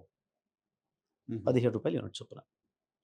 కూడంకలం తమిళనాడు నైవేలి లిగ్నైట్ కార్పొరేషన్ నుంచి రూ. 11 చొప్పున. హుహు. ఆ హ్మ్. రోజు మనకు కొంటుంది. హ్మ్. ఇవన్నీ కూడా అగ్రీమెంట్లు అయిపోవచ్చినాయి. హ్మ్. మరి ఇక్కడ తక్కువ దొరికే అవకాశం ఉంది కాబట్టి వాటిని రెన్యువల్ చేయటం కంటే అవి రెన్యువల్ చేయడం ఎందుకు? ఇక్కడి ఇక్కడే నుంచే కదా! తీసుకుందాం అనుకోని మళ్ళీ అవసరం ఉంటది కదా! అని చెప్పి ఇంకో 1000 కూడా బుక్ చేసి పెట్టినాం మనం. హ్మ్. దానికేదో మినిమమ్ చార్జెస్ పే చేయాల్సి ఉంటది. హ్మ్. మినిమమ్ చార్జెస్ పే చేయాల్సి ఉంటది. సింపుల్ అండి. మనం ఎల్లుండి పోదాం అనుకున్న ఫ్లైట్ టికెట్ బుక్ చేసుకుంటాం. హ్మ్. క్యాన్సిల్ చేసుకుంటే మినిమమ్ చార్జెస్ తీసేసి ఇస్తాడు వాడు. హ్మ్. Like that. హ్మ్. అప్పటికప్పుడే నిమిషాల్లో పోవాలంటే దొరుకుతది, దొరకదు, ఇబ్బందులుంటాయి. హ్మ్. చిన్న విషయం. హ్మ్. కానీ అది అంత పెద్ద విషయం. హ్మ్. అంత రెండో పెద్ద విషయం అది. ఆ! అయిపోయింది. ఇంకోటి కూడా చెప్తా మీకు ఇదే టైంకి. ఈ రూ. 3.90కి మనం దీంతో ఏదైతే తీసుకుంటున్నామో Hmm. అదే సమయంలో ఎన్టీపీసీ ఆంధ్రప్రదేశ్లో ఇంకో పవర్ ప్లాంట్ పూర్తి చేసింది సింహాద్రి స్టేజ్ 2 అని. Hmm. దాని నుంచి మనం తీసుకుంది ₹4.30 ఓహో! ఓకే. ₹4.30 హ్మ్. ₹3.90 ఎక్కువనా ₹4.30 ఎక్కువ డెఫినిట్‌గా అది ఎక్కువ. సేమ్ ఇక్కడ ఏదైతే ప్రొసీజర్ మనం ఫాలో అయినామో సేమ్ ప్రొసీజర్ సేమ్ అదే సో, దాని మీద ఎంక్వైరీ చేయమని ప్రభుత్వం అడగట్లేదు. అడగాలి సేమ్ అదే ఓకే. దానికి వీలింగ్ ఛార్జెస్ ఉంటాయి దానికి మిగతా ఛార్జెస్ ఉంటాయి హ్మ్. దీనికి ఎంత పడిందో దానికి అంతే పడుతుంది ఓకే. సేమ్ సో, ఇప్పుడు ఏంది ఇప్పుడు వీళ్ళు మాట్లాడుతుంది మరి దీని మీద ఆన్సర్ చేయమని చెప్పండి ఎవరైనా సరే హ్మ్. కోదండరామా ఇంకొకైనా హ్మ్. ఇప్పుడు విద్యుత్ శాఖ మంత్రి హ్మ్. ముఖ్యమంత్రి హ్మ్. ఇది నిజమా కాదా రికార్డు బయట పెట్టమంటున్నా నేను ఆ రికార్డ్ ఉంటదిగా కొన్నది ఎక్కడ కొన్నాం అంతే కదా ఇప్పుడు కూడా వస్తూనే ఉంది కదా ఇంకా ఉందిగా. ఇప్పుడు కూడా వస్తూనే ఉంది అగ్రిమెంట్ ఫోర్స్‌లో ఉంది. ఉంది హ్మ్. ఇప్పుడు కూడా వస్తూనే ఉంది హ్మ్. దీనికి చెల్లిస్తుంది ఎంత దానికి చెల్లిస్తుంది ఎంత ఇది ప్రభుత్వం ఉంది. అది ప్రభుత్వం దగ్గర నుంచి అవుతుంది ఒకవేళ మీరు అన్న హ్మ్. ఎక్కువనే ధర ఉందని కనుక అనుకుంటే హ్మ్. ఇప్పుడు అది బంద్ అయింది హ్మ్. ఇప్పుడు వాళ్ళు ఇవ్వలేకపోతున్నారు అయితే వాళ్ళు ఏమైంది ఆ తర్వాత వాళ్ళు ఈ అనుకున్న 1000 ఇవ్వలేకపోతున్నారు హ్మ్. అదే ఎందుకు అని అంటే ఎందుకు జరిగిందంటే పాయింట్ ఏంటంటే వాళ్ళు అడుగుతున్నారు. ఈ 1000 సరిగ్గా ఇవ్వట్లేదు. ఇవ్వలేకపోతున్నారు ఇంకో 1000కి ఎందుకు అందుకని ఇంకో కట్టారు? 1000 క్యాన్సిల్ చేసేసినాం 200 కోట్లు ఎంతో వేస్ట్ చేశారంట అది కదా. పెద్ద ఇష్యూ కాదు కదా హ్మ్. పెద్ద సమస్య ఎందుకు అవుతుంది అది హ్మ్. నీకు విద్యుత్కు హ్మ్. నేను మీకు ఇంతకుముందు చెప్పినట్టు మీ కొరకు మేము విద్యుత్ కొంటాం మొత్తం పీక్ అవర్స్తో సహా ఎంత కావాలో అంత కొని పెడతాం కొనిపెడతాం. మీరు వాడరు మీరు వాడినప్పుడు మేము వాళ్ళని తక్కువ చేయమని చెప్తాం సప్లై Hmm. అయినా దానికి మినిమం ఛార్జెస్ కట్టాలి ఓకే. అవైలబిలిటీ ఉంటుంది కాబట్టి మినిమం చార్జ్ పే చేయాలి. చేయాలి హ్మ్. అది కంపల్సరీ ఓకే. ఎట్లుంటుంది అంటే ఇది మీకు ఈజీగా అర్థమయ్యేటని చెప్తా ప్రజలకి హ్మ్. సైన్యం ఉంది హ్మ్. సైన్యం మీద సంవత్సరానికి ఒక 5 లక్షలు 6 లక్షల కోట్లు ఖర్చు పెడతాం హ్మ్. దేనికి ఉంటుంది సైన్యం బార్డర్ కాపులకి హ్మ్. యుద్ధం చేయడానికి హ్మ్. ఒక్కనాడు యుద్ధం చేయలేదు ఇది ఎందుకు వేస్ట్గా సైన్యం అంటే ఎట్లుంటుంది యూ నీడ్ టు రెడీ. వాడిని ఏమనుకోవాలి మన అట్లా మాట్లాడిన ఒక ఈడియట్ తప్ప అంతే కదా. హ్మ్. వాడు ఒక ఈడియటో లేదా దేశద్రోహం మాట్లాడాలి ఆ మాట హ్మ్. మీరు ఇంత ట్రైనింగ్ ఇచ్చి ఇంత చేసేసి పెడితే ఒక్కనాడన తుపాకీ కాల్చలేదు హ్మ్. ఇంత ఖర్చు పెట్టి AK-47 కొనుక్కొచ్చిస్తే ఇది వాడలేదు ఈయన హ్మ్. అంటే ఏమైనా ఉందా అర్థం ఓకే. అది ఎంతో ఇది కూడా అంతే విద్యుత్ ఓకే. ఓకే. ఇప్పుడు ఇవాళ కూడా వాళ్ళు చేస్తుంది అదే కదా హ్మ్. హ్మ్. ఇది ఎవరైనా అదే అదే ఎవరైనా చేయాలి. చేయాల్సిందే కదా అది ఇది ఒక్క మనమే కాదు కదా తెలంగాణ కాదు ఆంధ్రప్రదేశే కాదు భారతదేశంలో ఏ రాష్ట్రమైనా ఇది చేయాలి మీరు ఈఆర్సీ చేయాలి. అనుమతి చేయాలి. హ్మ్. ఇక్కడ రెండు ఈఆర్సీల మధ్యన తేడా వచ్చినప్పుడు అప్లేట్ ట్రిబ్యునల్ అప్లేట్ పోతారు ట్రిబ్యునల్. వాళ్ళు ఫైనల్గా ఆర్డర్ ఇస్తారు దాని ప్రకారం ఇస్తాం హ్మ్. ఇది ఇక్కడ దీంట్లో నేను మీకు ఇంకోటి చెప్తున్నా వాళ్ళు ఇంకొక వితండవాదం తెస్తున్నారు వాళ్ళే కాంట్రడిక్షన్ తెస్తున్నారు ఏంది వీళ్ళు ఏదైతే 1000 మెగావాట్లకు బుక్ చేసుకురో హ్మ్. అది ఎప్పుడు కూడా 1000 మెగావాట్లు వీళ్ళు తేలేకపోయినరు తెలియపోయినరని చెప్తున్నారు. కేవలం ఇన్ని సంవత్సరాల కాలంలో వీళ్ళు వాడింది 17,000 మిలియన్ యూనిట్లు మాత్రమే ఆల్మోస్ట్ 4 యూనిట్లు తక్కువ 18,000. 18,000 మిలియన్ యూనిట్లే వాడినరు హ్మ్. దానికి వీళ్ళు 7,000 కోట్ల రూపాయలు చెల్లించిండ్రు హ్మ్. అని వీళ్ళు చెప్తారు కదా హ్మ్. నిన్నటి వరకు నేనేమంటున్నా దానికి హ్మ్. మీరేమన్నారు అసలు అగ్రిమెంటే వద్దు చేసుకోవాల్సింది లేకుండా అన్నారు కదా హ్మ్.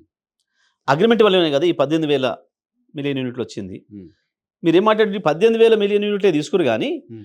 ఈ మిగతాది ఏదైతే తక్కువైందో హ్మ్. ఒక రోజు 700 ఇచ్చిర్రు ఒక రోజు 500 ఇచ్చిర్రు ఒక రోజు 800 ఇచ్చిర్రు ఒక రోజు 300 ఇచ్చిర్రు వాళ్ళు హ్మ్. వాళ్ళ అవసరాలు పెరిగి హ్మ్. మిగతా యూనిట్ బయట కొనడం వల్ల హ్మ్. 2,000 ఎక్కువ కోట్లు ధర పెట్టి కొన్నారు అన్నారు అవును. నేను దాన్ని 100% నేనేమంటున్నా అంటే హ్మ్. ఈ అగ్రిమెంటే లేకపోతే అక్కడి నుంచి వెళ్ళి విద్యుత్ రాకపోతే మొత్తంగా మొత్తమే రాకపోతే ఈ 17,000 18,000 మిలియన్ యూనిట్లు కనుక మనం బయట కొనాల్సి వస్తే హ్మ్.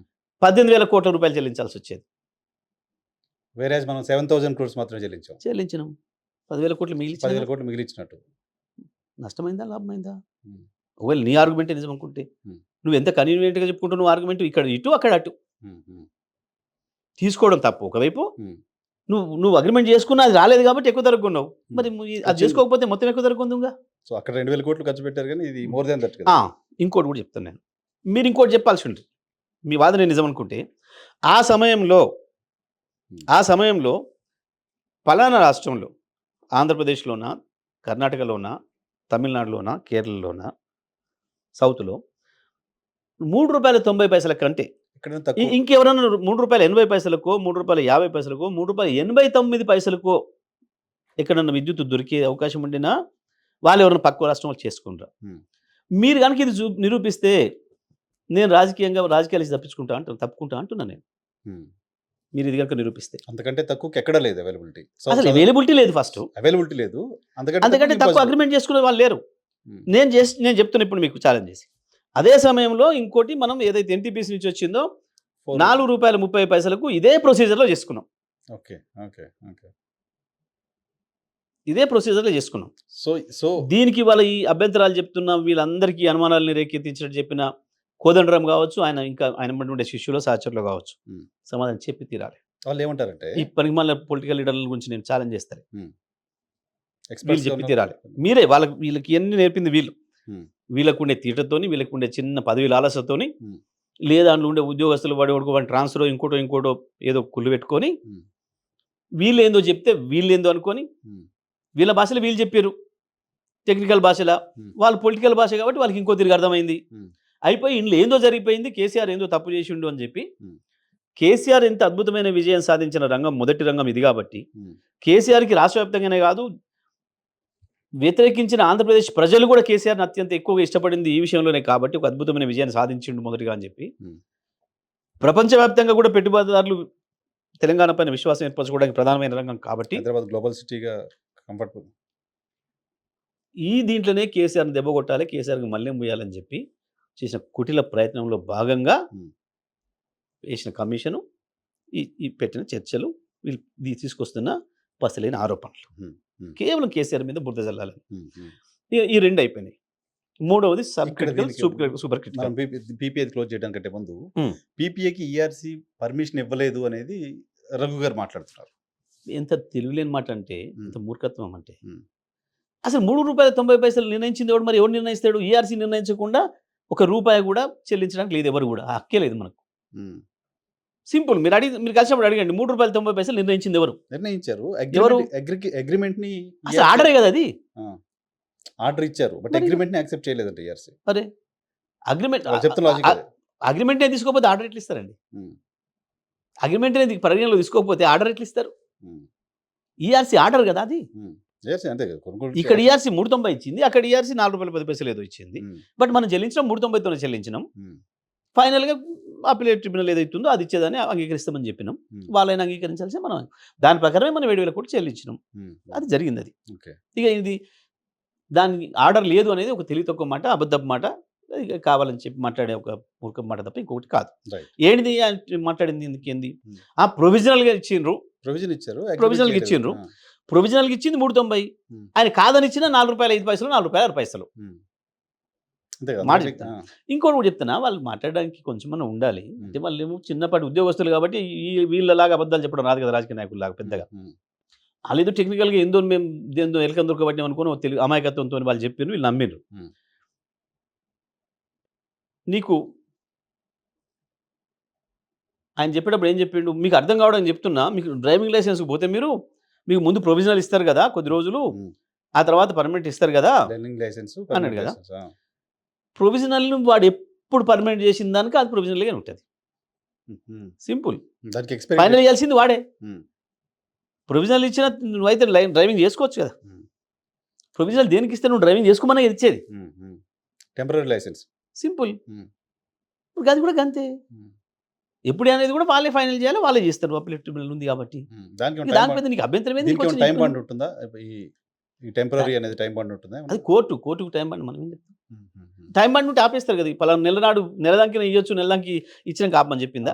చెప్పలేదుగా. అది ఎక్కడ మరి లేదు. ఏం తెలియగల మాట ఇది? ఏం చదువుకున్న మాట? ఓకే. సార్ మొత్తం దీని ఈ చూడండి ఇదే ఇప్పుడు మీకు కూడా గిన్ని అనుమానాలున్నాయి. అవును. అందుకే ఇది మామూలు సాధారణ ప్రజలకు ఎట్లా ఉండాలి? ఉండాలి. అవును. వీళ్ళు చేసే కన్‌ఫ్యూజన్, వీళ్ళు చేసే గందరగోళం ఇది ఇవి అయిపోయినాయి. ఇక్కడ మొత్తం ఛత్తీస్‌గఢ్‌కి మనం అసలు మొత్తం తెలంగాణ రాష్ట్ర సర్కారు ఎన్ని డబ్బులు చెల్లించింది గదే ఇప్పటికి? 7,000 కోట్లే. 7,000 కోట్లు. గంతే. మరి 6,000 కోట్లు మిస్సింగ్ ఎక్కడి నుంచి వచ్చింది? అది వాళ్ళే చెప్పాలి. ఈ 6,000 కోట్లతో కథ. ఆ! ఏం జరిగింది? వీళ్ళు నిజంగానే ఏదో దొరుకుతదనుకోని వీళ్ళని నమ్మి పాపం వాళ్ళు కమిషన్ ఏసిర్రు. హ్మ్. వాళ్ళు ఇప్పుడు కమిషన్ ఏయడం కాదు. 5 ఏండ్ల నుంచెల్లి వాళ్ళు ఇదే మాట్లాడుతున్నారు. పీపీఎల్ గురించి. వీళ్ళిచ్చింది ఈ మహానుభావులు ఇచ్చిన సమాచారమే పాపం. హ్మ్. వీళ్ళు చెప్పింది ఒకటి, వాళ్ళు చెప్పింది. ఎందుకంటే ఇప్పుడు నిన్న ప్రెస్ పెట్టి వీళ్ళు మాట్లాడేటప్పుడు విలేకరులు అడిగిండ్రు. హ్మ్. మరి ఇప్పుడు ఈ 6,000 కోట్ల అవినీతి జరిగిందా? ఇది ఎవరికి పోయినట్టు చెప్పండి అని. అదే. మాకు తెలవదు, ఆ ముచ్చట తెలవదు. మేము ఈ నిరుపయోగమని చెప్తున్నాం. 6,000 కోట్లని కూడా మేము చెప్పలే. హ్మ్. ఇవి మనకు నష్టం జరిగింది, నిరుపయోగమైన అని చెప్పినాం తప్ప హ్మ్. మేము ఇది అవినీతి గురించి మేము చెప్పలే అని మాట్లాడారు. అవును. అవినీతి గురించి లేదని చెప్పారు. అవును. చెప్పారు కదా! హ్మ్. 5, 6 ఏళ్ల కిందనే వీళ్ళు వాళ్ళకి ఏదో సమాచారం ఇస్తే దాన్ని నమ్మి అసెంబ్లీలో దీనిపైన చర్చ జరిగింది. అవును. ఇదే బట్టి విక్రమార్క, శ్రీధర్ గారు మాట్లాడారు. నేనే లేచి సమాధానం చెప్పాను. హ్మ్. ఇంత డీటెయిల్‌గా వివరాలని చెప్పాను. దాంట్లో ఉంది, రికార్డ్ ఉంది, అసెంబ్లీ రికార్డ్ కూడా. హ్మ్. అని తెలిసి కూడా తెలివి తక్కువగా వెళ్ళి ఏమో ఉంటది కేసీఆర్ మీద ఏదో చేసి బదనాం చేసేసి మేము చెప్పింది నిజమేనా అనిపించుకుందాం హ్మ్. అని కమిషన్ వేశారు. హ్మ్. మేము కమిషన్ ఏమని చెప్పి మేమెందుకు అన్నామంటే మీరు చేసిన ఆరోపణలు నిజమే అయితే హ్మ్. చేయండి, చలో మేము సిద్ధంగా ఉన్నాం. ఒక్క పైసా అవినీతి జరిగినా, ఒక్క పైసా నిరుపయోగం జరిగినా మేము బాధ్యులమవుతాం హ్మ్. అని ఛాలెంజ్ చేసినాం. కానీ మీరు నిజంగా హ్మ్. ఎక్కడన్నా చిన్న లోపమే జరిగి పొరపాటే జరుగుంటే హ్మ్. మేమే బదలాడుకుందాం కదా సాటుగా. కానీ అసెంబ్లీలో జగదీష్ రెడ్డి కమిషన్ ఏంటి అని సవాల్ చేస్తాడు. కమిషన్ ఎంక్వైరీకి పిలిస్తే కేసీఆర్ ఏమో ఆ కమిషన్ మేము గుర్తించట్లేదని చెప్తాడు. ఇది ఎలా?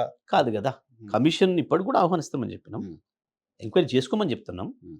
కానీ కమిషన్ అనేది పాపం అది దాని స్థాయిని దాటిపోయింది. హ్మ్. ఒక మాట చెప్పాలంటే కమిషన్ యొక్క నియమ నిబంధనల్ని పాటించకుండా పోయింది. హ్మ్. దురదృష్టం. హ్మ్. ఎందుకు అంటే పాపం మాకు వారిపైన గౌరవం ఉండే. హ్మ్. కేసీఆర్ గారికి కూడా పూర్తి విశ్వాసం, వారి మీద గౌరవం. తెలంగాణ బిడ్డ, తెలంగాణ ఉద్యమంలో అప్పుడు సపోర్ట్ చేస్తున్నారు అనేది వినిపించింది. మాకు ప్రత్యక్షం రాలేదు గానీ అని. అయితే పాపం ఎందుకో వారికి గూడా వీరికున్న అభిప్రాయమే ఉన్నట్టుగా ముందే బయటపెట్టినాడాయన. మన ప్రెస్ అదృష్టం మీట్ కొద్దీ. పెట్టడం అనేది మన అదృష్టం కొద్దీ. హ్మ్. ప్రెస్ మీట్ పెట్టడమే ఒక పెద్ద తప్పు. హ్మ్. దేశ చరిత్రలో ఏ కమిషన్‌లో కూడా అట్లా ప్రెస్ మీట్ పెట్టి చెప్పలేదు. హ్మ్. మాట్లాడడమే కాకుండా హ్మ్. కేసీఆర్ గారి వాదన వినలే, ఇటువైపు వాదన, రెండు వైపు వాదన వినలే, హ్మ్. ఏది లేదు. కేసీఆర్‌కి ఇచ్చిన సమయం దానికి కూడా ఆగలే. 15 తారీఖు అని సమయం ఇచ్చిండు. 11 మేము వాస్తవం జూలై దానికి అడిగితే లేదు 15 వరకు ఇయ్యండి, నేను కూడా తొందరగా ఇయ్యాలన్నాడు. హ్మ్. సరే వారి ఆలోచన అంగీకరించినాం. వారి మాటను కూడా కేసీఆర్ గారు ఒబే చేసిండ్రు. మంచిది 15కి ఇస్తా అని చెప్పిండ్రు. హ్మ్. కేసీఆర్ గారు ఆ పనిలో ఉన్నారు. హ్మ్. ఆ పనిలో ఉన్నారు. ఉండగానే 11 తారీఖు నాడు సమావేశం పెట్టేసి హ్మ్. ఒక నిర్ణయానికొచ్చేసి, ఆ నిజమే నష్టం జరిగింది. హ్మ్. ఇక లెక్కలు మాత్రమే అంచనా వేసేది ఉంది అన్నాడు. హ్మ్. అవును. అంటే అర్థమైపోయింది ఇంగాయన. ఓకే. ఓహో! అంటే వాళ్ళ గొంతు, వీరి గొంతు ఒకే తిరుగు ఉంది. హ్మ్. ప్రీఆక్యుపైడ్ బ్రెయిన్‌తో ఉన్నారని. ఉన్నాడు. హ్మ్. ఒక జడ్జిగా లేదా ఒక విచారణాధికారిగా. హ్మ్. ఇప్పుడు ఆయన జడ్జి గాడు దాంట్లో. హ్మ్. ఎందుకంటే జ్యుడిషియల్ విచారణ కాదు. కాదు కదా! హ్మ్. ఒక విచారణాధికారిగా ఉన్నాడు. హ్మ్. విచారణాధికారి విచారించి అందులో ఏం జరిగింది, ఆయన ఒపీనియన్ ఏంది రాసి అక్కడ సబ్మిట్ జేసిపోవాలి. హ్మ్. దాన్ని బయట పెట్టే హక్కు కూడా విచారణ సంస్థకు ఉండదు. లేదు కదా! ఎప్పుడు లేదు. సీల్ కవర్‌లోనే ఇవ్వాలి. అది ఇవ్వాలి. తెలియకూడదు బయటికి ఎవరికీ. ఇవ్వాలి. హ్మ్. ఆ తర్వాత ఆ ప్రభుత్వం చెప్తదా, చెప్పదా, తీస్తదా, తీయదా అనేది వాళ్ళిష్టం. సో, ఆయన ఇష్టం. రూల్స్ ఫాలో అవ్వలేదు కాబట్టి మీరు కమిషన్‌ని చెప్పినాం. రెస్పెక్ట్ ఇది కరెక్ట్ చేయట్లేదు. కాదు. హ్మ్. అప్పటికి కూడా కేసీఆర్ గారు దానికి ఒక ఉత్తరం రాసి 4 ముక్కలల్లా ఈయన మొత్తం ముందే చెప్పిండు. ఈయన నా మీద వ్యతిరేక అభిప్రాయంతో ఉండు కాబట్టి నేను రాను అని చెప్పలే. హ్మ్. డీటెయిల్స్ అన్ని ఇచ్చారుగా. అంశాలకు డీటెయిల్‌గా ఆన్సర్ ఇస్తూ 12 పేజీల లేఖ రాస్తూ, హ్మ్. ఇదే సందర్భంలో మీరు ఈ రకంగా మాట్లాడినారు. మొదటిది సహజ న్యాయ సూత్రాలకు విరుద్ధంగా ప్రవర్తించినారు. హ్మ్. కమిషన్ యొక్క నీతి నియమాలకు విరుద్ధంగా పనిచేసినారు. గత సంప్రదాయాలకు విరుద్ధంగా పనిచేసినారు. మీరు ఆల్రెడీ నా మీద ఒక అభిప్రాయం ఉన్నట్టుగా మీరు బయటపడినారు. హ్మ్. కాబట్టి దయచేసి మీరు ఈ అర్హత కోల్పోయినారు విచారించేదానికి. మీరు తప్పుకుంటే మంచిది హ్మ్. అనే మాట చాలా గౌరవంగా విజ్ఞప్తి చేసినారు. హ్మ్. ఆ రైట్ కేసీఆర్ గారికి ఉంది ఎప్పుడైనా. హ్మ్. ఎందుకంటే మామూలు కేసులలో కూడా అసలు జడ్జిని కూడా మార్చమని లేదా ఈ కోర్టు నుంచి మా కేసు మార్చండి అని అడిగే హక్కు కూడా ఒక పౌరుడికి ఆ ఉంటది. జడ్జి వద్దు అని అడిగే హక్కు కూడా ఉంటదిగా. ఉంటది. హ్మ్. ఒక విచారణాధికారిని ప్రాసిక్యూషన్ కూడా మార్చమని చెప్పి అడిగే హక్కు ఉంటది ఎప్పుడైనా. హ్మ్. హ్మ్. కాబట్టి ఇది చిన్నది. ఈ దాంట్లో ఎందుకు ఉండదు? హ్మ్. తప్పకుండా ఉంటది. ఓకే. మిగతా 2 ఇష్యూస్ మనం భద్రాద్రి, వేదాద్రి. భద్రాద్రికి సంబంధించి వాళ్ళ అభ్యంతరం సబ్ క్రిటికల్ టెక్నాలజీ. హ్మ్. అసలు ఈ సబ్ క్రిటికల్ టెక్నాలజీ ఏంది? సూపర్ క్రిటికల్ టెక్నాలజీ ఏంది? హ్మ్. అసలు ఈ 2 పదాలు ఎప్పుడు పుట్టినాయి? హ్మ్. ఇది ప్రజలకు పోవాలి. హ్మ్. ఈ 2 పదాలు వచ్చేసేసి హార్డ్‌లీ ఇప్పుడు 10, 12 సంవత్సరాలు. హ్మ్. 2012 తర్వాత 13 నుంచి మొదలైనయి హ్మ్. ఇవి. ఏంటిది? సూపర్ క్రిటికల్ టెక్నాలజీ అంటే హ్మ్. 800 మెగావాట్ల విద్యుత్తును ఒకేసారి ఉత్పత్తి చేయడానికి నిర్మించే ప్లాంట్ ఏదైతుందో ఆ ప్లాంట్‌లో వాడే టెక్నాలజీని సూపర్ క్రిటికల్ టెక్నాలజీ అంటారు. ఓకే. అని పేరు పెట్టారు. దానికంటే కింద విద్యుత్తు పుట్టిన కాల్చి ఇప్పటి వరకు వాడుతున్న టెక్నాలజీ. అవి 10 మెగావాట్లు కావచ్చు, 30 మెగావాట్లు కావచ్చు, 60 మెగావాట్లు కావచ్చు, 200 మెగావాట్లు కావచ్చు, 500 మెగావాట్ల వరకు ఉత్పత్తి చేసే ఒకే చోట ఉత్పత్తి చేయగలిగిన ఒక ప్లాంట్ నిర్మాణానికి ఉపయోగించేదాన్ని సబ్ క్రిటికల్ టెక్నాలజీ అని పేరు పెట్టారు. దీనికి ఎప్పుడైతే సూపర్ క్రిటికల్ అని పెట్టిండ్రో దానికి సబ్ క్రిటికల్ టెక్నాలజీ అని పేరు పెట్టారు. అంతకుముందు ఈ పేర్లు లేవు. హ్మ్. పెట్టిండ్రు. పెట్టి ప్రపంచవ్యాపితంగా అన్ని దేశాలు కూర్చొని ఈ సూపర్ క్రిటికల్ టెక్నాలజీ ఒకే చోట ఎక్కువ ఉత్పత్తి చేయడం అనేదైతే జరిగిందో, దీనికి కొంచెం బొగ్గు తక్కువ పడతది. హ్మ్. బొగ్గు కాల్చడం. దానివల్ల కార్బన్ ఎమిషన్స్ అనేవి తగ్గుతాయి. పర్యావరణ హాని కొంచెం తగ్గుతది. హ్మ్. కాబట్టి ఇప్పటి నుంచి ఇవే వాడాలి మనం ప్రపంచవ్యాప్తంగా అని చెప్పి ప్రపంచవ్యాప్తంగా అన్ని దేశాల మధ్యన ఒక ఒప్పందం చేసుకున్నారు. హ్మ్. ఆ ఒప్పందం ప్రకారం భారతదేశంలో కూడా 2017 మార్చి చివరి నాటికి పూర్తయ్యే ప్లాంట్లను మాత్రమే ఈ టెక్నాలజీతో నిర్మించుకోండి. హ్మ్. 2017 ఏప్రిల్ నుంచి ప్రారంభించుకోబోయే కొత్త ప్లాంట్లు ప్రా ఏదైనా ఉంటే హ్మ్. అంత టర్మ్‌లో మీరు చేయగలిగింది ఉంటే దాన్ని సూపర్ క్రిటికల్‌తోని చేయాలి అని చెప్పి చట్టం తెచ్చారు భారతదేశం. ఇక మనం రాష్ట్రం వచ్చినప్పుడు ఉన్న పరిస్థితులు మనం మాట్లాడుకున్నాం ఎంత దారుణంగా ఉన్నాయో. ఆ పరిస్థితులలో కేసీఆర్ గారు భారతదేశంలో ఇప్పటివరకు ఎక్కడ పవర్ ప్లాంట్ పెట్టాలన్నా మెషినరీ అండ్ ఎక్విప్‌మెంట్ మొత్తం కూడా బీహెచ్‌ఎలే తయారు చేసి ఇస్తది. ఇంకెక్కడి నుంచి లేవు. హ్మ్. ఒక బీహెచ్‌ఎలే ఇస్తది. మనం ఎవరికైనా ప్రైవేటోళ్ళకి ఇచ్చినా మళ్ళీ వీడు బీహెచ్‌ఎల్‌కే పోవాలి. హ్మ్. బీహెచ్‌ఎల్ సొంతంగా కూడా నిర్మాణం చేస్తది. హ్మ్. కేవలం ఈ ప్లాంట్స్ తయారు చేయడమే కాకుండా, ఎక్విప్‌మెంట్, మెషినరీ కాకుండా మొత్తం పవర్ ప్లాంట్‌లు కూడా తీసుకొని చేసే శక్తి బీహెచ్‌ఎల్‌కి ఉంది. చాలా దేశాల్లో, చాలా రాష్ట్రాలు చేస్తుంది. హ్మ్. కాబట్టి వాళ్ళని పిలుద్దాం, ప్రభుత్వ రంగ సంస్థ. హ్మ్. అది కూడా కొంచెం ఇబ్బందులు ఉందని తెలిసింది. దాన్ని కూడా బతికిద్దాం. హ్మ్. ఎందుకంటే కేసీఆర్ గారికి ముందు నుంచెల్లి కూడా ఒకటేందంటే ప్రభుత్వ రంగ సంస్థల్ని కాపాడుకోవాలి, వాటిని పెంచాలి. హ్మ్. ప్రభుత్వ రంగ సంస్థలు ఇచ్చే సేవలే నాణ్యంగా ఉంటాయి. వాటి ఉత్పత్తి నాణ్యంగా ఉంటది. పైగా ఉద్యోగాలు ఇవి అన్నిటి విషయంలో కూడా కొంత అన్ని వర్గాలకు అక్కడ ఉద్యోగాలు దొరుకుతాయి. హ్మ్. ఉపయోగం ఉంటది. ఇప్పుడు ప్రైవేట్ వాళ్ళకిస్తే ఈ మధ్య కాలంలో చైనా నుంచి కూడా తెస్తున్నారని తెలుస్తుంది. హ్మ్. ఎందుకొచ్చింది పీడ? చైనాది ఎట్లుంటదో ఏముంటదో ప్రైవేట్ వాళ్ళకనిస్తే హ్మ్. అని చెప్పి బీహెచ్ఎల్ పిలిచి అడుగుదాం అని చెప్పి బీహెచ్ఎల్ కబురు పెట్టి పిలిపించారు. చైర్మన్ గారు కూడా వచ్చిండ్రు. కేసీఆర్ గారు వారిని కూర్చోబెట్టి మాట్లాడారు. మీరు ఒక పవర్ ప్లాంట్‌ను అతి తక్కువ సమయంలో చేయడానికి ఎంత సమయం తీసుకుంటారు? ఎంత సమయంలో నిర్మాణం చేస్తారు? ఆయన ఏం చెప్పిండంటే, సార్ ఇప్పటివరకు భారతదేశంలో ఏ పవర్ ప్లాంట్ కూడా ఎంత తక్కువలో చేసినా 8-10 సంవత్సరాల లోపు నిర్మాణం కాలేదు. అబ్బబ్బా! ఆ! ఇప్పటివరకు ప్రారంభించిన ఒక్కటి కూడా హ్మ్. 8-10 సంవత్సరాల లోపు కాలేదు. ఇంకా కొన్ని ఇంకా ఎక్కువ డిలే ఉన్నాయైతే 12, 15 ఏళ్ళు కూడా తీసుకున్నాయి. హ్మ్. వేరే ఇతర కారణాలుంటే. కానీ ఎంత తొందరగా నిర్మిద్దాం అనుకున్నయి కూడా ఏ ఆటంకాలు లేనివి కూడా 8-10 సంవత్సరాలు తీసుకున్నాయి సార్ అన్నారు. అంటే ఈ ఈ మీరింకా లోపల పూర్తి చేయలేరా? అని కూడా అడిగాను. అడిగితే సార్ మరి మీరన్నారు కాబట్టి సూపర్ క్రిటికల్‌ది అయితేనేమో మేము 5 సంవత్సరాలన్నా మినిమమ్ తీసుకుంటాం. హ్మ్. 6 ఏండ్లయితే మినిమమ్ పడతది. ఎందుకంటే మనం ఇప్పటిదాకా మేము చేయలేకపోయినాం గానీ, మీరన్నట్టుగా మీరు అన్ని రకాల మీరు సహకారం ఇస్తే, రాష్ట్ర ప్రభుత్వం నుంచి మాకు అక్కడ నీళ్లు ఇవన్నీ ఇబ్బంది లేకుండా, ఏ ఆటంకాలు లేకుండా చేస్తే 6 ఏండ్లలో నేను పూర్తి చేయగలుగుతాను అనుకుంటున్నా. ఒకవేళ ఇంక అంతకంటే ముందు చేస్తే రికార్డేది భారతదేశంలో హ్మ్. అని. సూపర్ క్రిటికల్‌తో. సూపర్ క్రిటికల్‌ది. హ్మ్. మా దగ్గర ఇంకొక అవకాశం ఉంది. సబ్ క్రిటికల్‌కి సంబంధించిన మెషినరీ ఒక 270 మెగావాట్లు ఉత్పత్తి చేయగలిగినవి 4 ఉన్నాయి. ఒకవేళ మీరు అవి గనక చేయమంటే 2 సంవత్సరాలలో పూర్తి చేసిస్తా. దానికి ఈ కొత్త చట్టం ఏదైతే ఉందో, ఇప్పుడు ఈ చట్టం గూడా ఉంది. 2017 మార్చి లోపల పూర్తి చేయగలిగితే ఓకే అని చెప్పి కేంద్ర ప్రభుత్వం అంటుంది. మేము అక్కడ పర్మిషన్ల కొరకు మేము కూడా ప్రయత్నం చేస్తాం. హ్మ్. ఎంఓఈఎఫ్ నుంచెల్లి గాని మిగతా శాఖల నుంచి కూడా మేము కూడా ప్రయత్నం చేస్తాం. మీరు కూడా చేయండి. అదైతే 2 సంవత్సరాల లోపు ఇస్తా అని చెప్పి. సరే మంచిదని చెప్పి కొత్తగూడెంది అంతకుముందే మనం సూపర్ క్రిటికల్‌కి ఇచ్చినాం. చేసినాం. వాళ్ళకే ఇచ్చినాం బీహెచ్ఎల్‌కే సేమ్ నామినేషన్ పద్ధతిలోనే. హ్మ్. సేమ్ నామినేషన్ పద్ధతిలోనే ఇచ్చినాం. హ్మ్.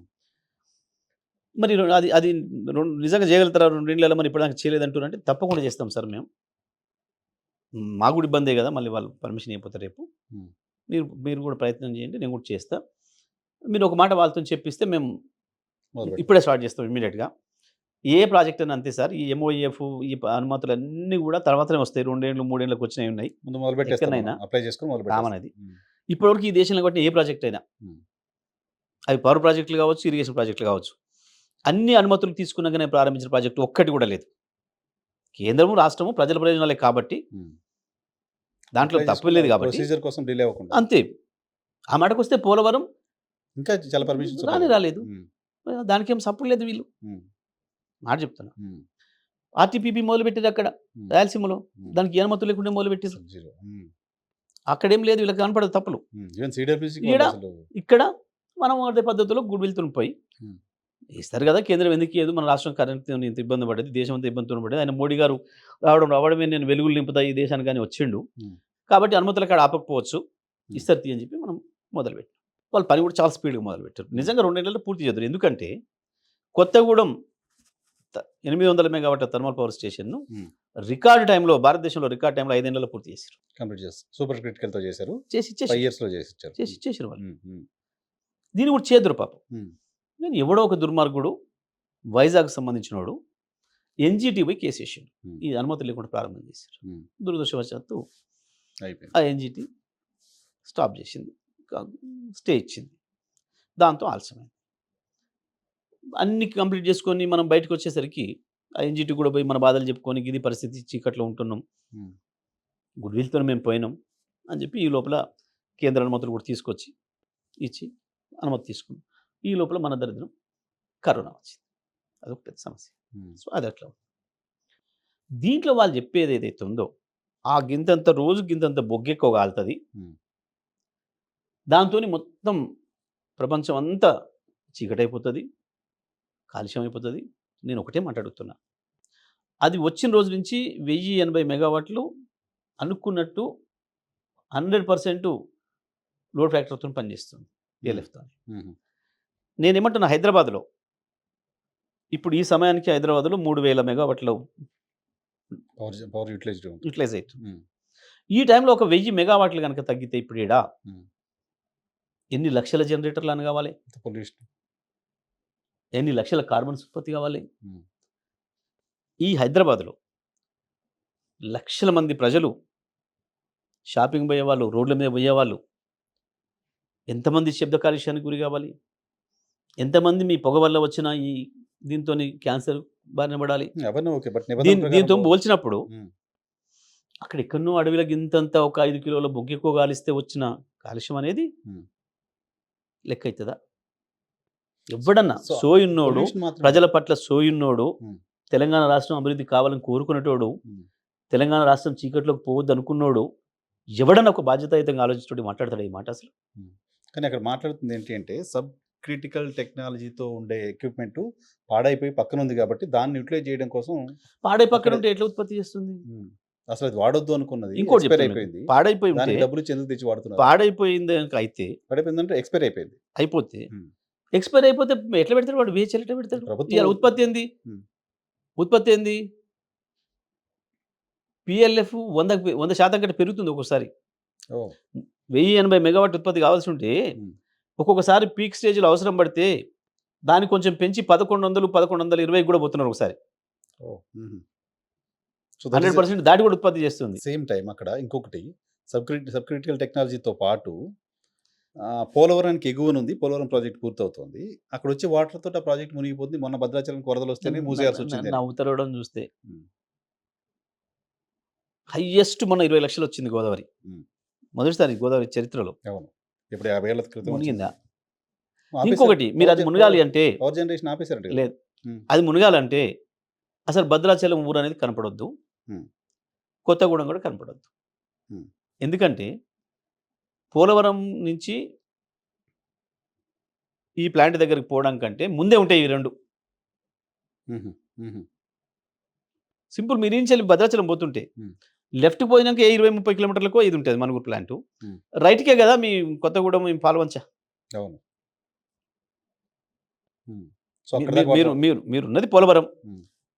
ఆ కెమెరా ఉన్నది మనుగురు. హ్మ్. మధ్యన నేనున్నది కొత్తగూడెం అండ్ ఇటు గోదావరి గీతల వైపు భద్రాచలం. హ్మ్. ఈ మునిగితేనే కదా ఆడికి పోయేది. హ్మ్. సో, ఎందుకిది ప్రజల్ని పక్కదారి పట్టించే పద్ధతుల్లో, ఐ వాస్ నాట్ ప్రజల్ని అవేర్. మోసం చేసే పద్ధతుల్లో, వాళ్ళు చేసిన పనికిమాలిన ఒక స్వీయ మానసిక ఆరోపణ ధోరణితోని, మేధావిత్వంతోని అంటిపెట్టుకున్న మేధావిత్వంతోని సృష్టించిన కట్టుకథల్ని హ్మ్. ప్రజలతో నమ్మించాలనుకోని, హ్మ్. ఇటువంటి పనికిమాలిన రూమర్‌లు ఎందుకు పుట్టియాలి? హ్మ్. సేమ్ టైమ్ దానికి కాస్ట్ కూడా పెరిగిపోయింది. ఎక్కువ ఖర్చు చేశారు దానికోసమని. ఇయ్యలేదు కదా మనం. హ్మ్. ఇంకోటి కూడా చెప్తున్నా హ్మ్. మంచి మాట. హ్మ్. యాక్చువల్‌గా ఈ బొగ్గు కొంచెం ఎక్కువ కాలుతదని ఏదైతే ఉందో, హ్మ్. ఇది ఆ రోజు కూడా మాకు దృష్టిలో ఉండి, హ్మ్. మా సీఎండీ గారు ప్రభాకర్ రావు గారు హ్మ్. మాకు తెలవకుండానే హ్మ్. మేమేం పాలసీగా చెప్పేసేసారు. కేసీఆర్ గారు అయిపోయింది. BHEL చైర్మన్‌ని పిండి పిప్పి చేసి హ్మ్. 400 కోట్లు నిర్మాణ ఖర్చు తగ్గించిండ్రు. తగ్గిందా? తగ్గిర్రు అగ్రీమెంట్‌లో ఉంది చూసుకోండి మీరు. ఆహా! 400 కోట్ల రూపాయలు తగ్గించారు బేరం చేసి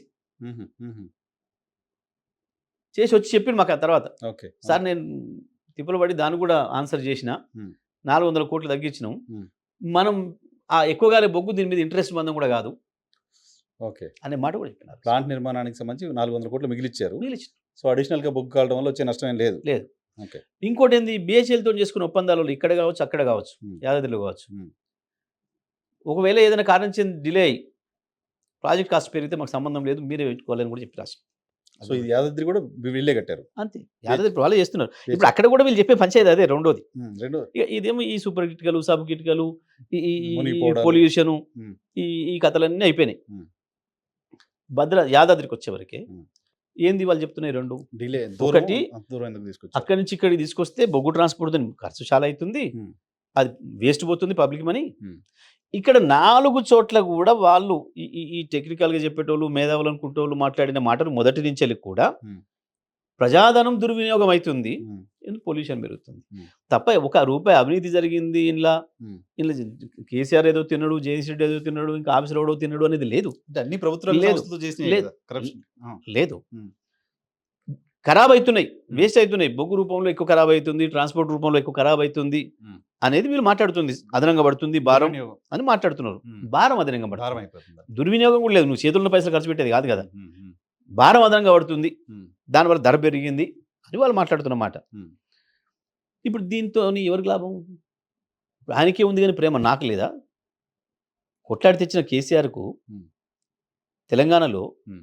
రూపాయి మిగిలిన తపన కేసీఆర్ మించి గీలకుంటుందా? Hmm. ఎందుకు మరి బండి కింద పోయేటోళ్ళకు, వై యాదాద్రి? బండి కింద పోయేటోళ్ళకు వై యాదాద్రి? నాలుగిట్ల Hmm. కూడా వాళ్ళు మాట్లాడిన మాట కదే. Hmm. Hmm. సరే, వీళ్ళు పొలిటికల్ నాయకులు వీళ్ళకి కావాల్సిన పద్ధతులు ఉపయోగించుకుంటారు. వాడు చెప్పింది ఒకటైతే వీళ్ళు మాట్లాడేది ఒకటి, Hmm. ఈ ప్రజల్ని గందరగోళపరిచి బయటపడేద్దామని ఒక ప్లాన్లో చేస్తాం. Hmm. ఈ యాదాద్రి నల్గొండకు సంబంధించి చెప్తాను నేను.